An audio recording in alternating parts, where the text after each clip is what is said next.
Bismillahirrahmanirrahim. Assalamualaikum warahmatullahi wabarakatuh. Pemirsa yang dirahmati Allah, marilah kita simak ceramah dari Ustadz Dasat Latif dengan tema Kisah Ajaib yang ada di dalam Al-Quran. Sebelumnya marilah kita bersolawat terlebih dahulu. Allahumma sholli ala Sayyidina Muhammad wa ala ali Sayyidina Muhammad. Selamat menyaksikan. Ada 7 orang pemuda. Dia berdakwah, la ilaha illallah, tiada Tuhan selain Allah, jangan sembah kecuali Allah. Tiada Tuhan selain Allah. Itu aja kampanyenya. La ilaha illallah, tiada Tuhan selain Allah, jangan sembah kecuali Allah. Bah, marah raja. Disuruh kejar ini anak muda. Ini aliran sesat. Kejar ini anak muda. Dikejar, dilempari. Akhirnya ini anak muda cari perlindungan. Karena malam hari mereka kemudian tidur di dalam gua. 7 orang tidur dalam gua. Begitu dia bangun, dia bilang salah satu di antara mereka, si perukin nih, lapar ki, piko dulu belanja di sebelah. Pergilah belanja salah satu di antara mereka. Begitu dia belanjakan uangnya, dia bilang, enggak laku ini uangmu. Ini uangmu 700 tahun, 300 tahun yang lalu ini laku ini uang. Nah, bilang ini anak muda sembarang, ku bilang.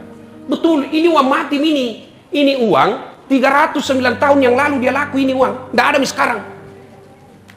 Ternyata mereka lupa dan mereka tidak tahu tidur mereka 309 tahun. 309 tahun tidur, Pak. Begitu dia baru sadar, dia lihat, kan ada 1 ekor anjing yang ikut bersama mereka. Salah satu binatang nanti yang ikut masuk dalam surga adalah anjingnya Ashabul Kahfi. Pelajaran pertama, anjing saja ikut ulama masuk surga, apalagi manusia. Cuma ini setan selalu kita ganggu. Kita lebih senang ikut pejabat daripada ulama. Kita lebih senang bangga berfoto sama pengusaha daripada ulama. Kalau pejabat kita jabat tangan, kita cium tangannya. Padahal baru 5 menit yang lalu tanda tangan korupsi. Kalau pengusaha bangga kok. Kalau ulama tidak. Mau ku lihat buktinya lagi kau tidak cinta ulama? Ya, coba kalau undang ku artis. Batinan tuh hargai, dijemput pakai bisnis kelas pesawatnya, dikasih hotel bintang 5, dikawal tentara polisi. Padahal apa datang dia bawa? Apa nak bawa kangku itu? Alamat palsu. Kelihatan dadana, kelihatan pahanya. Ndak juga nak kasih pegang kok, nak pakai Cina-Cina aja kok. Apa? Nak kasih pegang kok? Ndak, nak kasih lihat aja kok. Apa? Ada itu aja kok dong berdiri. Dikasih uang 100 juta. Sampai di Jakarta uangnya 100 juta dia pakai narkoba, dia pakai mabuk, dia pakai berzina. Sementara kalau penghafal imam kau besok ini lebaran, kau panggil semua itu imam pergi baca-baca di rumahmu. Apa? Ini jemput. Apa? Ini jemput. Tena batu sendiri jo imam. Sudah 1 jam barasanji di rumahmu, bos. Busa-busa kali pakna. Sallallahu ala Muhammad, dah ada kipas angin. Pulangnya apa kau kasih? Songkolo. Tambah jalan kote 4. Mau kasih pisang. Nah bilang suamina, dede, 1 jam kau nak tinggalkan itu rumah na. Nah tinggalkan warung supaya datang kau baca-baca doa di rumah nu. Masa itu mau kasih pisang ji? Apa nak bilang? Tambah mi di situ, tambah kasih cukup 20 jalan kote. Nah, jangan ketawa, saya serius ini. Itu biasa saya kasih tahu itu anak-anak yang ikut sama saya. Saya dapat fasilitas hidup seperti ini setelah saya belajar bertahun-tahun, berdarah-darah otakku 16 tahun di Makassar menderita, baru saya bisa jadi naik privat jet, dijemput masuk istana, dijemput ke, kalau orang di Indonesia dikawal polisi biasa, kalau luar negeri baru dikawal ke polisi, itu yang luar biasa. Saya bertahun-tahun baru bisa dapat itu fasilitas. Aku bilang, kau lihat kau, yang ikut-ikut semua sama saya. Dengan praktisnya, kau bisa dapat itu tidak perlu berdarah-darah otakmu. Kenapa? Karena kau ikut sama ulama, bukan Dasat Latif. Allah angkat. Matikan dulu HP lu. Setan tolong dong, setan juga itu. Mengganggu konsentrasi. Ya, 1. Cintai ulama. Bagaimana cara mencintai ulama? Amalkan ilmunya. Jangan kau banding-bandingkan. Ada juga orang sekarang dengar ceramah jadi juri. Punen ceramah jago mentau-tau. Punen juga ada tak duduk jadi juri kok. Jangan kau bandingkan, apalagi kau celah, apalagi kau bully. Kalau kau tidak suka dakwah seseorang, diam, tidak usah kau amalkan. Kalau kau tidak sependapat, sudah, jangan kau hina. Karena bagaimanapun ulamamu niatnya adalah menyebarkan Islam yang kebetulan ditakdirkan berbeda pandangan dengan kamu. Biasa orang berbeda pandangan itu ulama, biasa. Kenapa berbeda pandangan? Karena berbeda persepsi sudut pandang. Ada anak tanya, Kak, karena saya dosen komunikasi, ya, itu ada namanya persepsi. Apa itu persepsi sudut pandang? Kenapa orang berbeda? Tergantung dari mana dia memandang. Iya toh? Punan bandang dari boko, ndak nuliat mukaku. Iya toh? Salahkah kau bilang ndak ada muka? Nah, tidak, tapi ndak naliaki. Muliakah dari depan? Ndak ada pantakku. Salahkah kalau dia bilang ndak ada pantaknya? Tidak, ndak naliaki. Jadi kalau ada orang berpendapat tidak sesuai, oh bertindak nalia yang saya tahu. Contoh, supaya gampang kita mengerti. Contoh ya, kalau saya bilang saya tidak makan, apa artinya? Hah? Lapar. Apa lagi? Hah? Puasa. Apa lagi? Kenyang. Apa lagi?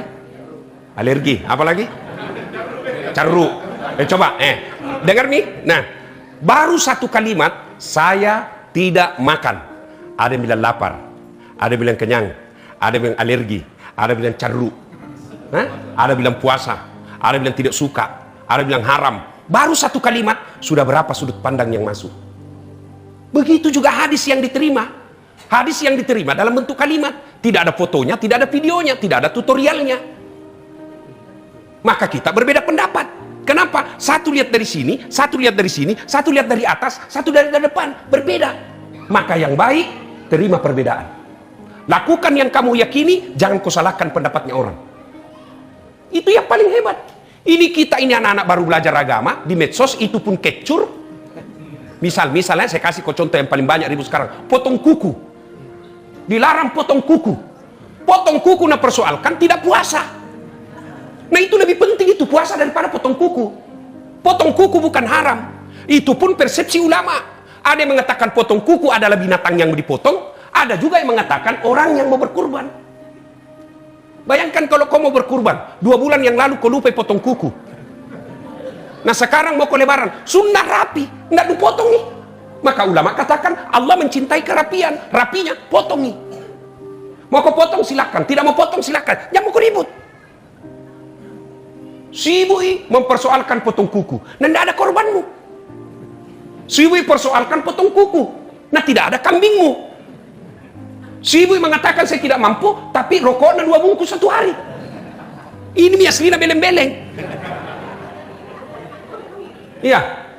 Jadi ketika kau mendapatkan ulama, kau boleh tidak setuju dengan pendapatnya, jangan hina. Ikuti yang Anda yakini tanpa menyalahkan orang lain. Saya kasih lagi contoh. Takbir. Kan ada tuh hadisnya Nabi bilang, saya melihat Nabi takbir sejajar dengan bahunya. Mana yang dibilang sejajar dengan bahu? Ini kan ada gambarnya, ada videonya. Beda kalau beli ke elektronik kan ada tutorialnya. Ada caranya pasang ini. Kalau ini hadis kan ada. Apa yang dimaksud sejajar dengan bahu? Pertama begini takbirnya. Allahu Akbar. Ya kan? Kenapa sejajar? Karena cini dari depannya. Ini. Yang kedua Allahu Akbar. Kenapa sejajar? Nah cini batu rate ki. Ada tong yang tidak sampai begini ji. Allah. Ada begini pertama Allahu Akbar. Ada hadisnya Allahu Akbar. Ada hadisnya. Ada tong yang begini Allahu Akbar. Biar nih. Ada tong yang terlewat Allah. Jangan kau ganggu orang. Lakukan yang kamu lakukan. Ada juga itu selesai Allahu Akbar, kan macam-macam posisi tangan. Ada yang begini. Ada toh? Ada yang tengah-tengah begini. Ada juga yang begini. Ada juga di sini. Perlu misi nenek-nenek kah? Apa sih nenek-nenek? Apa nenek? Ini bona. Bukan dibawa sekali, dibawa na pusat. Bukan dibawa na lagi. Nah, yang ada juga begini. Ini Syiah, Iran, umumnya begini. Mau kau begini silakan, mau kau begini silakan, mau kau begini. Yang tidak boleh kalau kau pakai semua. Allah. Pasti salah dia sekali. Jelas ya? Pelajaran pertama dari kisah tadi, ikuti ulama. Kisah berikutnya. Ya. La ilaha illallah. Tidak Tuhan selain Allah. Jangan sembah kecuali Allah. Ibrahim Rasulullah. Wah, marah Raja Namrud. Ini Ibrahim mengganggu stabilitas akidah ketuhanan negara. Ibrahim, la ilaha illallah, tiada Tuhan selain Allah, jangan sembah kecuali Allah. Marah Raja Namrud. Ibrahim ini bapaknya namanya Azar. Ibrahim menjadi nabi. Ya, kemudian pergi berburu. Raja Namrud pergi berburu. Ibrahim masuki di gedung sesembahannya Raja Namrud. Kayak tom kita kira-kira sekarang masjid. Masuki rumah ibadahnya Namrud. Banyak patung di situ. Ada patung kecil, ada patung besar, ada paling besar. Ibrahim ambak semua itu patung-patung. Hancurkan semua itu patung-patung kecil. Sisa satu yang paling besar. Itu patung besar, begini tangannya. Itu Ibrahim, ambil ke itu kampak, wase, gantungi di tangannya. Pulang Namrud berburu, pergi di rumah ibadahnya, kaget ki. Ngapa dia tersinggung sama Tuhan kah? Tuhannya tersinggung itu. Wah, ada ini subversif, ada yang melakukan teroris. Cari, sebar intel. Ketemu, ternyata Ibrahim pelakunya. Tangkap, adili Ibrahim. Ibrahim, menurut intel, kamu yang hancurkan berhala-berhala kami. Dia bilang, Ibrahim, siapa bilang? Banyak tuh bicaramu kau. Siapa bilang? Intel. Bohong, bukan saya. Ibrahim berdiri dan dia tunjuk itu patung besar yang pegang kampak. Nah bilang, bukan saya, ini. Ininya menunjuk dirinya, tangannya menunjuk patung. Ini orang Bugis bilang bele-bele tolise. Betul tahu, nah bilang, bukan saya, ini. Ininya bentuk dirinya, kata ini bentuk dirinya meskipun dia tunjuk patung. Nah, ringkas kisah, kata Ibrahim, bukan saya. Akhirnya Namrud, pokoknya kamu. Keputusan Ibrahim dibakar secara hidup-hidup di lapangan. Nah, kemudian api yang sangat besar, kira-kira seperti lapangan di depan, tidak bisa Ibrahim dilempar, dibikinkan patte. Tahu patte? Tahu patte? Ketapel. Tahu maki patte tuh? Dulu kupakai dulu biasa kalau kita pergi curi mangga dulu di kampung. Patte. Dibikinkan ketapel, dikasih masuk Ibrahim, tarik, lepas, jatuh di tengah-tengah. Ibrahim, adik-adik, kalau orang dibakar dalam api yang sangat besar, bisa hidup apa tidak? Bapak-bapak bisa hidup atau tidak? Tidak mungkin kata hukum fisika. Tapi kata Allah dalam Quran, api dingin kok, selamatkan Ibrahim. Akhirnya apa? Api yang sangat besar menyala-nyala itu berubah wujud merah tapi dingin. Ibrahim selamat. Titik. Hikmah berikutnya. Tidak boleh orang berkata, kalau bapaknya perampok juga itu anaknya. Tidak. Ibrahim, bapaknya penyembah berhala, tapi anaknya menjadi nabi. Hidayah. Adik-adik, tidak otomatis kita kalau bapak tak ulama, anaknya langsung Tommy menjadi ulama. Tidak. Begitu sebaliknya, tidak otomatis kalau bapaknya penjahat, anaknya ikut penjahat juga. Hidayah. Ya. Pelajaran kedua berikutnya ini. Tidak ada yang mustahil. Ketiga, tidak ada yang mustahil di sisi Allah. Tidak ada yang mustahil di sisi Allah. Tidak masuk akal. Tidak masuk akal Ibrahim bisa selamat. Tapi kalau Allah berkehendak, tidak ada yang tidak masuk akal. Untungnya Allah perintahkan api dingin, selamatkan Ibrahim. Andai saja tidak ada kata selamatkan Ibrahim, mati membeku Ibrahim. Ada enggak orang mati membeku? Ada. Orang yang misalnya pergi ketinggian gunung, salju, mati dia. Saya lupa istilahnya itu orang kalau hipotermia, kedinginan, membeku itu darah. Darah itu kan aliran air. Dia kirim itu air ke jantung, dia pompa, tapi membeku, jantung tidak bisa berjalan. Jantung tidak bekerja, mati. Maka Allah perintahkan api dingin, selamatkan Ibrahim. Selamat Ibrahim. Tidak masuk akal. Kalau Allah berkehendak, tidak ada yang tidak masuk akal. Apalagi yang tidak masuk akal. Saya lanjut cerita beberapa cerita. Yunus alaihi salam, dakwah, la ilaha illallah, tiada Tuhan selain Allah, jangan sembah kecuali Allah. Satu kampung tidak ada beriman. Yunus dia tinggalkan daerah dakwanya, dia pergi naik ke perahu, kapal. Sampai di atas kapal overload, kelebihan penumpang. Nah bilang, kapten harus ada orang dibuang ini. Siapa mi? Gocang nih. Undi, gocang. Ditulis semua nama, kasih masuk.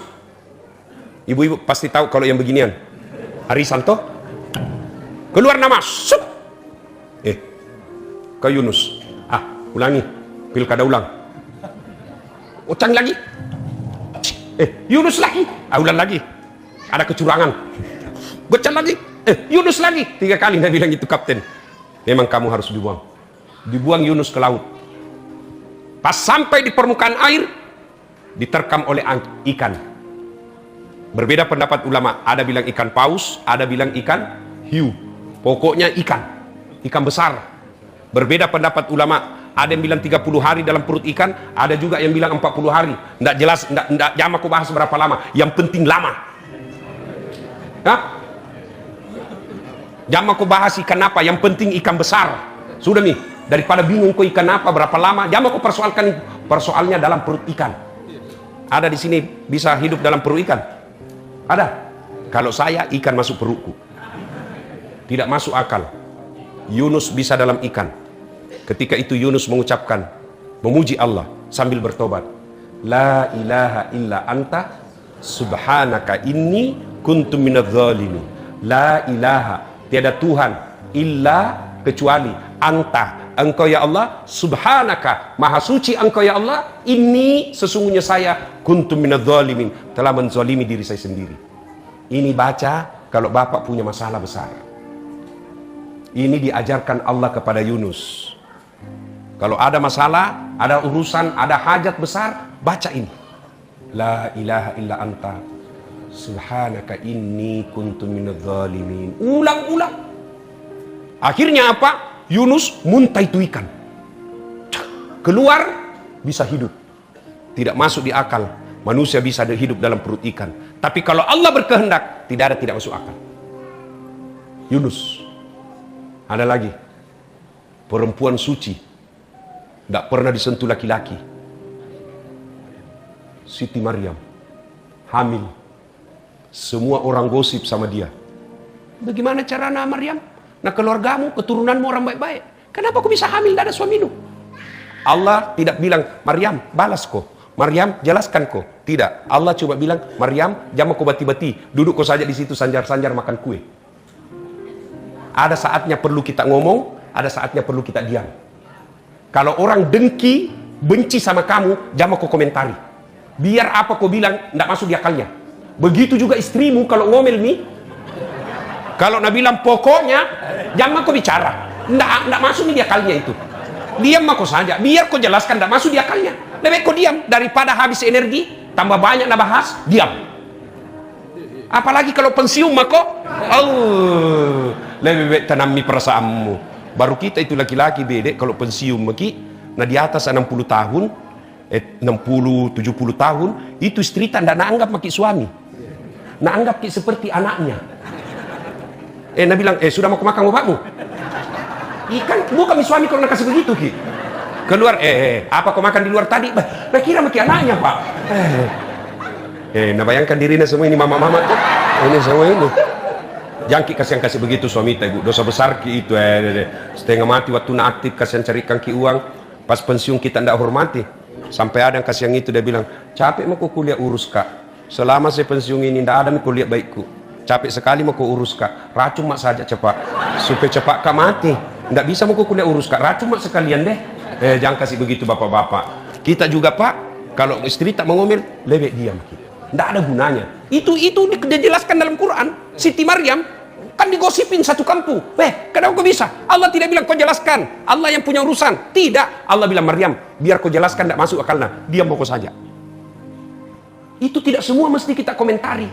Pakai ini ilmu pak. Kalau marah cerita ilmunya Siti Maryam pakai. Paling aman itu. Kalau saya mengamu istriku, ku pelui. Baru ku menyanyi. Insaflah wahai manusia. Makalah-makalah itu. Masih marah, ku tambah ku peluk. Bila kamu di sisiku. Karena kalau dibati-bati deh sakit hati pak. Lebih kita candai saja. Gitu? Nah ibu bapak saudara-saudara sekalian. Siti Maryam tidak masuk akal bisa hamil. Tapi kalau Allah berkehendak, tidak ada yang tidak masuk akal. Contoh paling dekat dengan kita, Rasulullah Muhammad SAW. Masih ingat kisahnya waktu beliau hijrah dari Mekah ke Madinah, ya kan? Di mana sembunyi? Di mana sembunyi? Gua Zur. Itu Gua Zur. Pernah kita ke sana. Itu kalau orang begini pasti kelihatan orang dalam. Nggak jauh itu guanya, lubangnya masuk ke dalam. Didapat sama Abu Jahal, didapat Abu Lahab dengan densusnya, pasukan khususnya Abu Jahal, orang yang jago semua berkelahi waktu itu. Intip Nabi, Allah turunkan pertolongannya. Apa yang Allah turunkan? Bukan burung ababil, bukan malaikat Jibril. Apa? Laba-laba. Tahu jaki laba-laba toh? Tahu jaki toh? Garangkang, spider, bikin sarang di depan di mulut gua. Ngintip Abu Jahal. Nabi bilang tidak mungkin ada manusia. Kalau ada manusia, pasti koyak ini sarang. Pasti robek ini. Tidak mungkin ada manusia ini. Luar biasa ini kalau kita pakai akal. Kemampuan hebatnya pasukannya Abu Jahal kalah oleh lembutnya sarang laba-laba. Bu, minta kisah sama saya. Belum tentu kusare ki. Ustaz, kasih mah HP tak bajiki. Nak ke para lutong. Iya toh? Ustaz, kasih mah mobilku. Saya juga butuh. Tapi Tuhan, apa ibu minta? Ya Allah, berikan saya kekayaan. Allah Maha Pengasih. Ya Allah, berikan saya kekayaan. Allah Maha Kaya, bukan kaya, Maha Kaya. Ya Allah, ampuni saya. Allah Maha Pengampun. Ya Allah, sehatkan saya. Allah Maha Penyempurna kesehatan. Cuma kan kita tidak datang. Datang kita doa. Doa tidak cukup tanpa disertai dengan yang Allah inginkan. Apalagi kalau berdoa jadi di status. Ya Allah, sembuhkan suamiku. Sibuk nih tuh Tuhan mau baca Facebook nu. Sudah mau berdoa Ustaz. Betul kau berdoa tapi tidak maksimal. Saya kasih contoh. Bu, kalau saya influenza begini, saya cukup singgah di apotek beli Prokol. Kenapa? Tidak darurat. Ya toh? Tapi kalau serangan jantung, hipertensi, liver, jangan kau pergi beli obat sendiri. Datang kau khusus ke dokter spesialis. Kenapa? Darurat ini urusanmu. Kalau hidupmu lurus-lurus saja, tidak ada masalah besar, cukup kau doa dalam 5 waktu. Tidak darurat.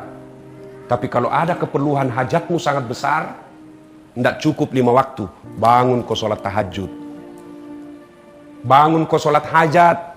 Lengkapi dengan nasar puasa. Cukupkan dengan tolak balas sedekah. Banyak sholat duhamu, ibadahmu bagus. Itu namanya datang ke dokter spesialis. Ini tidak. Sholatnya cuma hari Jumat. Paling terlambat datang, paling cepat pulang. Orang khotbah dia tidur. Ada masalahnya, ya Allah tolong saya ya Allah. Capek menghadapi hidupku ini ya Allah. Nabi bilang malaikat, Nabi bilang Tuhan, malaikat karena capek menghadapi hidupnya, cabut nyawanya. Nah, ibu bapak, termasuk supaya doa cepat dikabulkan, berkurbanlah. Karoba kok. Kalau sapi di masjidku 2.250.000. 7 orang satu sapi. Kalau ada tabungan tak 10 juta bu, ambil besok 2,5 juta, belikan sapi. Bagaimana hidup? Belajar ku ini tadi, kisah yang saya sampaikan. Tidak masuk akal kalau cinta kepada Allah, Allah yang selesaikan masalahmu. Ini tadi keyakinannya seperti ini. Cintanya kepada Allah melebihi cintanya kepada yang lain. Allah tolong dia, tidak masuk akal tapi Allah tolong. Jadi kalau ada tabungan tak pak, ambil bagi besok. Jangan pikir bagaimana tahun depan, bagaimana bulan depan. Allah yang tolong, hakul yakin. Cuma kalau mau kita ambil itu, datang itu setan garu-garu ki. Setan pertama istri. Tuh, mau ke apa? Mau ke apa? 2 juta mentarik, mau ke apa? Beli sapi, kurban. Talekan tongkok kau. Mau keseng kurban sembahyangmu saja terlambat. Setan ini setan. Dan setan begini susah diusir. Susah diusir setan begini pak. Dibacangin taus deh, tambah marah. Itu nih hikmahnya. Kenapa itu selalu diulang-ulang kisahnya Ibrahim? Ya kan mau potong anaknya, diganggu dulu oleh setan. Siapa dulu nak ganggu? Ibrahim. Jangan kau tolong. Taman itu anakmu, kau mau masak, kau mau potong. Ibrahim lempar. Nagoda lagi si Hajar, jangko. Tapi apa nak bilang Hajar? Jangankan anakku, saya juga siap dipotong kalau itu perintah Tuhan. Gagal lagi, Ismail lagi nagoda. Itu nih. Begitu kita mau beli sapi, datang anak tak. Pak, DP motor lalu mau dulu. Setan itu. Nah, Bapak Ibu saudara-saudara sekalian, kalau tidak bisa kurban sapi, kurban kambing. Satu keluarga. Tidak bisa juga itu karena betul kadar Allah ndak tena tojen doi kodong puasa ko besok. Tadi yang tidak terlanjur ya sudahlah. Tadi puasa namanya puasa tarwiyah. Besok puasa Arafah. Tidak bisa juga hari Lebaran. Tidak bisa juga jamak harap masuk surga. Nenek lupa tak. Nah, sudah Bapak Ibu Saudara-saudara sekalian, kalau kita sudah mampu, tidak juga berkurban, sudah mampu, tidak juga tidak puasa, padahal sehat, tidak mau puasa, Ramadan juga puasanya tidak sempurna, maka ingat ancaman Allah dalam surah yang sangat pendek. Inna a'tainakal kautsar, fasholli li rabbika wanhar, inna dzani'aka huwal abtar. Kalau kau sudah mampu berkurban, rokokmu banyak, HP-mu mahal, kuotamu mahal tiap bulan, kalau kau tidak mau berkorban, kata Allah, engkau terputus dari rahmatku. Putus sisa jaringan. Putus connectingnya tidak nyambung ya numu jaringanmu. Ibaratnya kau jadi layang-layang kepak. Kepak mako. Kepak nak kena ko listrik. Stroke. Kepak nak kena ko apa? Anakmu narkoba. Kepak, anakmu bikin malu. Tiba-tiba dengar hamil. Kepak, tiba-tiba istrimu selingkuh. Kepak, tiba-tiba suamimu ternyata ada istrinya yang lain. Dan dia berzina. Itu kepak semua itu. Dia bilang, Tuhan, sudah balik. Kalau tidak mau kau diurus, urus dirimu. Putus rahmat Allah. Uangmu banyak, tapi banyak tomi penyakitmu. Rumahmu mewah, tidak ada orang mau datang di rumahmu. Putus dari rahmat dan kasih sayang Allah. Supaya tidak terjadi seperti itu, maka diadakanlah pengajian seperti ini. Supaya apa? Sadar lagi. Ada lagi peringatan. Syukur Alhamdulillah ada ikatan alumni sekolah PPSP. Tidak ada lagi penambahan alumni. Tidak ada nih. Ini sekolah akhir kalam nih. Ya. Ibaratnya Pak Aru adalah alumni paling terakhirnya, dia yang mengucapkan wabillahi taufiq wal hidayah. Nama tambah-tambahan. Maka alhamdulillah untung ada saudara-saudara kita keluarga besar ini PPSP, sehingga saya Dasat Latif bisa hadir di tempat ini. Terima kasih Pak Waris, terima kasih semuanya. Mudah-mudahan ada manfaat. Sudah masuk waktu Isya ya? Oke, terima kasih. Saya mohon maaf kalau kemarin tidak jadi tanggal 3 karena satu dan lain hal. Saya memang sulit mengatur waktu. Saya janji insya Allah kalau masih kita undang Kak, saya datang lagi. Insya Allah ya. Apalagi ada bunga bonsai di sini. Ya. Terima kasih. Usikum wa nafsi bitaqwallah, fastabiqul khairat. Assalamualaikum warahmatullahi wabarakatuh.